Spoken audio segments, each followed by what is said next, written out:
औज़ुबिल्लाहि मिनश्शैतानिर्रजीम बिस्मिल्लाहिर्रहमानिर्रहीम। कुश्ता साद हकीम बाबा सैफुल्लाह की तरफ से मेरे तमाम दोस्तों को अस्सलाम वालेकुम व रहमतुल्लाहि व बरकातुहू। जी तो दोस्तों, आज मैं अपने दवाखाना का एक बड़ा कामिल हमारा नुस्खा है जिसको हम बोलते हैं माजून बैज़ा मुर्ग। माजून बैज़ा मुर्ग ये हमारा ही तरतीब दिया हुआ एक ख़ास नुस्खा है क़ुव्वत बा के लिए। कोई दवा खाने वाला ये माजून बैज़ा मुर्ग नहीं बनाता, हम बनाते हैं। और इंशाअल्लाह इसका वो काम है कि जादू वाला काम है। वो लोग जिनमें असाबी कमज़ोरी होती है और असाबी कमज़ोरी की वजह से नफ्स के अंदर ढीलापन आ जाता है, पट्ठे कमज़ोर हो जाते हैं, काम काज करने को दिल नहीं करता, थकावट हो जाती है, जिस्म में दर्दें और उनके जोड़ों में दर्द रहता है। एडेज आदमी जो होते हैं, ख़ास तौर पर 50 साल से ऊपर वाले, उनको बड़ी ज़रूरत होती है। और नौजवान, वो नौजवान जिनके अंदर नफ्स का ढीलापन होता है, थकावट होती है, जिस सब में दर्दें होती हैं, काम काज करने को दिल नहीं करता, उनके लिए तो ये आब हयात है। तो करना क्या है, नुस्खा भी मैं आपको बता रहा हूँ। माजून अगर लेना चाहें तो बेटा यही माजून है, ये आपके सामने रखी हुई है। तो मेरे फ़ोन करें, यही मेरे 2 नंबर हैं जो आपके सामने आ रहे हैं। माजून बैज़ा मुर्ग कह के तलब करें, दवाई मैं आपको भेज दूँगा। 1 महीना का ये माजून होता है। इंशाल्लाह 10 दिन खाने से आपको पता चलेगा कि जिस्म में एक बिजली की रौ जो है वो दाखिल हो चुकी है।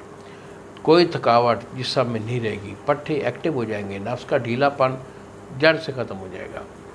और इसे खुद बनाना चाहें तो नुस्खा नोट कर लें। इसमें आपने देसी मुर्गी के अंडे लेने हैं।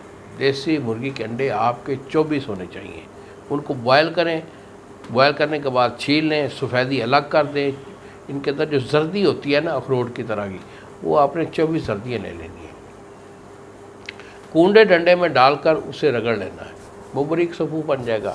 उसके बाद आप छुआरा लेंगे 1 पाव छुआरा, उसकी गुठली निकाल दें, बाकी छुआरे को कूट कर सफ़ूफ करके वो भी इस पर डाल दें। 2 चीज़ें हो गई।